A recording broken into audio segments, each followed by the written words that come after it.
முக்கியமான விஷயம் இந்த இடத்துல ஒருத்தவங்க சொன்னாங்க. அது எஸ், லாஸ்ட் அந்த பாயிண்ட் வச்சுருவோம். சுயநலம் எதுல இருக்கலாம், எதுல இருக்கக்கூடாதுன்னு ஒன்று கேட்டாங்க. உங்க எல்லாருக்கும் ஒரே ஒரு வேண்டுகோள் தான். முதல்ல நீங்க உங்களை பார்த்துக்குங்க, பிள்ளைகள்லாம் அப்புறம் பார்த்துக்கலாம். நீங்க எல்லாரும் என்ன பிரச்சனை பண்ணிட்டு இருக்கீங்கன்னா, 2 பேரும் அவர் சொன்னாரு, சார் சம்பாதிக்கிற மட்டும் தான் வேலையா, சம்பாத்தியம் கூட குறையட்டும் பரவாயில்ல, பிள்ளைகளோட இருங்க. அவன் எக்கச்சக்கமா சம்பாதிப்பான், இன்ட்டு எக்ஸ்ல அவன் எக்கச்சக்கமா சம்பாதிப்பான். நீங்க ரிட்டையர்ட் ஆகிறப்ப சம்பாதிக்கிற சம்பாத்தியத்தை மாசமே அவன் சம்பாதிக்கத்தான் போறான். நீங்க கவலையெல்லாம் படாதீங்க. பிள்ளைகளோடு நேரம் செலவிடுங்கள். சம்பாதிச்சு 2 பேரும் எக்கச்சக்கமா சம்பாதிச்சு பிள்ளையை காப்பாற்றணும்ட்டு கடைசி வரைக்கும் பிள்ளைக்கு தேவைப்படக்கூடிய இமோஷனல் சப்போர்ட் உங்களால கொடுக்க முடியல. there is no use in that. நீங்கள் உங்களை பார்த்துக் கொள்வது ரொம்ப முக்கியம். அதுல நீங்க சுயநலமா இருக்கணும். அம்மாக்களுக்கு ஒரு பெரிய பிரச்சனை இருக்கு, அப்பாக்களுக்கு அந்த பிரச்சனைக்கு குடும்பத்துக்காக உழைத்து எவ்வளவு நோய் நொடி இருந்தாலும் டாக்டர்கிட்ட கூட போய் பார்த்துக்காம நான் கஷ்டத்திலே வேலை பார்க்குறேன்னு சொல்ற தியாக மனசு இருக்கிறதுனால நல்ல அப்பான்னு பேர் வாங்கணும். நீங்க உங்களை பார்த்துக்கணும், ரொம்ப முக்கியம் தான். அம்மாக்கள் தங்களை பார்த்துக் கொள்ள வேண்டும். 40 வயதில் இருக்கக்கூடிய எல்லா அம்மாக்கும் முட்டி வலி இருக்குது, அடிவேர்ல வலி இருக்குது. யாரும் பெருசா வெளியில சொல்லிக்கிறதே கிடையாது.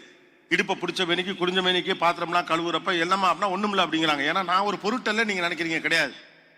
அம்மாவோட எக்ஸிஸ்டன்ஸ் இஸ் மோர் பவர்ஃபுல். இன்னைக்கு ஒரு 50 வயசுல 55 வயசுல இருக்கவருக்கு தன்னுடைய தந்தை இல்லாதவரை போய் நீங்க கேட்டு பாருங்க.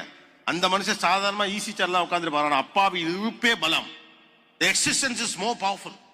அந்த இருக்கிறார் என்ற தைரியமே பெரும் தைரியம். நீங்க வாட்டுக்கு பிள்ளைக்கா எல்லாத்தையும் சேரையும் பேர் வழின்னு சொல்லி 40 வயசுல 45 வயசுல படுத்துக்கிட்டீங்கன்னு வச்சுக்கலாம், அதுல என்ன யூஸ் இருக்குது? What is use? அதுல சுயநலமா இருங்க. உங்களை பார்த்துக் கொள்வது ஒரு நாளும் சுயநலம் அல்ல. அதுதான் நீங்க பிள்ளைகளுக்கு செய்ய வேண்டிய பெரிய விஷயம். உங்கள் பிள்ளைகளை பார்த்துக் கொள்வதை விட நீங்கள் உங்களை பார்த்துக் கொள்ள வேண்டியதான் ரொம்ப முக்கியமான விஷயம். உங்க எக்ஸிஸ்டன்ஸே பிள்ளைகளுக்கு ரொம்ப முக்கியம். அம்மா இருக்கிறார் என்பதே நம்பிக்கை. அம்மா கொஞ்சம் உடம்பு சரியில்லை பரவாயில்ல, எங்க அம்மா வீட்டுல இருக்கு, எங்க அம்மா என் கண்ணு முன்னால இருக்கு, அது போதும், தெம்பு. அதுதான் மேரா பாஸ் மாஹை அப்படின்னு ஒரு டயலாக் உண்டு. ஒரு அமிதாப் பச்சன் படத்துல ஒரு டயலாக், நான் பெரிய பணக்காரன், அண்ணனுக்கு தம்பிக்கு ஏதோ ஒரு சண்டை வரும், அவங்க அம்மா இவங்க எல்லாம் ஏழையா இருப்பாங்க. அவன் சொல்லுவான், என்கிட்ட சொத்து இருக்குது, கார் இருக்குது, அது இருக்குது, இது இருக்குது, நான் பெரிய ரவுடியாகும், என்னை பார்த்தா பயப்படுவாங்க, அரசியல் செல்வாக்கு இருக்கு, அது இருக்கு, உங்கள்கிட்ட இடம் இருக்கு அப்படின்னு கேட்பான். அமிதாப் பச்சன் சொல்லுவார், மேரா பாஸ் மாஹை, என்கிட்ட அம்மா இருக்குடா அப்படிமா. Mom is powerful. ஒரு தந்தையுடைய போட்டோவே அவ்வளவு பவர்ஃபுல்லா இருக்கு. தந்தை இழந்தவர்கள் வீட்டுல போட்டோவை பாக்குறதுக்கு ஆள் அப்படி பார்த்துட்டு போறீங்கல்ல, பார்க்காம போன மாதிரி உறுத்தும் தெரியுமா? ஏன்னா அப்பா கூட இருக்காரு நம்பிக்கை அந்த போட்டோவே தருது. ஒரு போட்டோலே அப்பா அவ்வளவு powerful. You should be very powerful. You have to take care of your health. குறிப்பா அம்மாக்கள்கிட்ட ஒரு பெரிய பிரச்சனை, இந்த தியாகத்தின் வழியாகவே இந்த உலகத்தை கட்டி ஆள முயற்சி பண்றது. புருஷனுக்காக தியாகம், பிள்ளைக்காக தியாகம். உங்க தியாகத்தை தூக்கி தீயில வைக்க நீங்க ஒழுங்கா இருங்க போதும். நீங்க நல்லா இருந்தா தான் பிள்ளைங்களை நல்லா வச்சுக்க முடியும். நீங்க நினைக்கக்கூடிய அளவுக்கு பிள்ளைகள் பலகீனமானவர்கள், அவர்களுக்காக ஓடி ஓடி உழைக்க வேண்டும் என்ற அவசியம் இல்லை. அவங்க கூட இருங்க, அவன் ஓடி உழைச்சிருவான். நீங்க ஒன்றும் கவலையப்படாதீங்க. நீங்கள் 10 ஆண்டுகளில் சேர்க்கிற சொத்தை இந்த பிள்ளை ஒரு வாரத்துல ஒரு மாசத்துல நாளைக்கு சேர்த்துரும். ஆர்டிபிஷியல் இன்டெலிஜென்ஸ்லாம் வந்துட்ட பிறகு பணம் வர்றது பிரச்சனை, அந்த பணத்தை எப்படி எங்க கொண்டு வைக்கிறது தான் தெரியல, அந்த அளவுக்கு வந்துருவாங்க. உங்களை பத்திரமா பாத்துங்க. அந்த பிள்ளை நாளை உங்களுக்கு தேடல நீங்க இல்லாம போயிடக்கூடாது. You are an asset. Your existence matter. உங்கள் இருத்தலே பலமானது. ஒரு அப்பா வீட்டுல இருக்காங்கிறது 10 யானைக்கு சமம். எங்க அம்மா நான் போனோடனே வீட்டுல இருக்குங்கிறது எனக்கு 10 யானைக்கு சமம். நீங்க வேலை மட்டும் பார்த்துக்கிட்டு காசு மட்டும் சம்பாரிச்சு பிள்ளைகளுக்கா சரின்னு சொல்லிவிட்டு கடைசியில் ஆளுக்கு படுத்துக்கிட்டு கிடந்தீங்கன்னு சொல்லி அசட் இருக்கு. It's not a liability. நீங்கள் உங்கள் பிள்ளைகளுக்கு ஒரு சொத்தாக இருக்க வேண்டிய கடனாக மாறிவிடக்கூடாது. உங்களை பார்த்துக்குங்க, உங்க முட்டியை பார்த்துக்குங்க, இடுப்பை பார்த்துக்குங்க, அடிவயிறை பார்த்துக்குங்க, மாஸ்டர் செக்கப்புக்கு போங்க. ஒன்றும் தப்பு கிடையாது. இதெல்லாம் செய்யறதுனால உங்களை பார்த்துக்கிறதுனால சுயநலம் இல்லாத நீங்க சுயநலமா தான் இருக்கணும். அந்த சுயநலமே உங்கள் பிள்ளைகளை நல்லா வச்சிருக்கணுங்கிறதுக்காக தான். நீங்க எல்லாரும் உங்க பிள்ளைய ஆளாக்குறத பத்தியே கவலைப்படுறீங்களே, உங்க பிள்ளையோட ஆசைகளை பத்தி என்னைக்காவது கவலைப்பட்டிருக்கீங்களா? நான் படிச்சு பெரிய ஆளாகி 4 கணம் பாசெல்லாம் சம்பாரிச்சு எங்க அப்பா வாழாத வாழ்க்கைய அந்த ஆளுக்கு கொடுக்கணும்னு அவனுக்கு ஒரு ஆசை இருக்கும்ல. அப்ப நீங்க தெம்பா இருக்கணும்ல. நாளைக்கு BMW, பென்ஸோ, ஆடியோ, இந்தியாவுடைய ஒரு பெரிய காரையோ, உலகத்தின் பெரிய எதையோ ஒன்று வாங்கி அது உங்ககிட்ட காட்டுறப்ப நீங்க பார்த்து சந்தோஷப்படுறத பார்க்கணுமா இல்லையா? நம்ம எவ்வளவு சுயநலவாதின்னு தெரியுதா? அவனுக்காக நாம செய்யறப்ப அவன் கண்ணில் வர சந்தோஷத்தை பார்க்க நினைக்கக்கூடிய நாம, நமக்காக அவன் செய்யறப்ப நம்ம கண்ணில் வர சந்தோஷத்தை அவன் பார்க்கணும். அதுக்கு நம்ம நல்லா இருக்கும்னு நினைங்க. That's much important.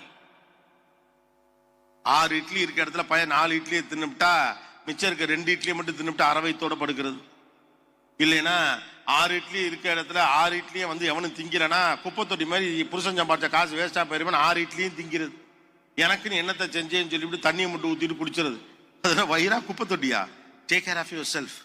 Your kids need you, not your intelligence. Your kids need you, not your intelligence. உங்கள் அறிவு அவர்களுக்கு தேவையில்லை, நீங்க தான் தேவை. உங்க எம்பத்தி தான் தேவை, உங்க அனுசரணை தான் தேவை. உங்கள் கண்களும் உங்கள் பாசமும் பிரியமும் தான் தேவை. தியாகத்தை பண்ணாதீங்க. பண்ணிட்டு எங்களை பண்ண சொல்லி உசுறு எடுக்காதீங்க. உனக்காக நான் எவ்வளவு செஞ்சேன், நீ எனக்காக ஒண்ணுமே பண்ணல. அவன் சொல்லுவான், நீ எனக்கு என்ன பண்ணது, என்னை டார்ச்சர் தான் பண்ண, அதை நீ தியாகம்னு சொல்லி தெரியுற. You have to take care of yourself. அதே மாதிரி இன்னொன்னு சொல்றேன், பிள்ளைகள் இந்த படகு உங்களுக்கு சொந்தம் இல்லை, ஒரு நாளில் இது உங்களை விட்டு போய்விடும். அவன் எங்கேயோ படிக்க போயிடுவான், அவன் எங்கேயோ படிக்க போயிடுவா, அவன் எங்கேயோ திருமணம் பண்ணிட்டு அவன் எங்கேயோ போயிடுவா, அவன் எங்கேயோ திருமணம் பண்ணிட்டு அவன் எங்கேயோ போயிடுவான். அமெரிக்காலேருந்து வீடியோ கால் வழியா உங்கள்கிட்ட ஒரு நாள் பேசுவான், நடக்கும், நீங்களே அனுப்பி வைப்பீங்க. அவன் போல நீங்க வயசாச்சவங்களும் இருக்கனால விடுதியெல்லாம் என்ன கிளம்பி பேர் அமெரிக்காவுக்கு, அங்க போயிருந்தா அங்க ட்ரம்ப் அடிச்சு வரட்டி போட அவங்க இருக்குங்கிறான். அதெல்லாம் நடந்துடும். அதனால பிள்ளைங்க மேல ரொம்ப அப்சஸ்டா இருக்காதீங்க. பிள்ளைங்க மேல ரொம்ப அப்சஸ்டா இருக்கிறதுனால முழுக்க முழுக்க பிள்ளைங்களை கண்ட்ரோல் எடுக்க பாக்குறீங்க.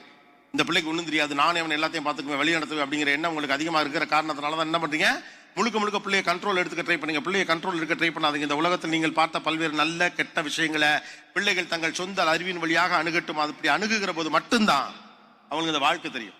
நீங்க கவனமாக நீங்க பார்த்துக்க வேண்டியது உங்க கணவரை தான். கணவர் கவனமாக பார்த்துக்கொள்ள வேண்டியது தன்னுடைய மனைவியை தான். தப்பு ஒன்றும் கிடையாது. நத்திங்.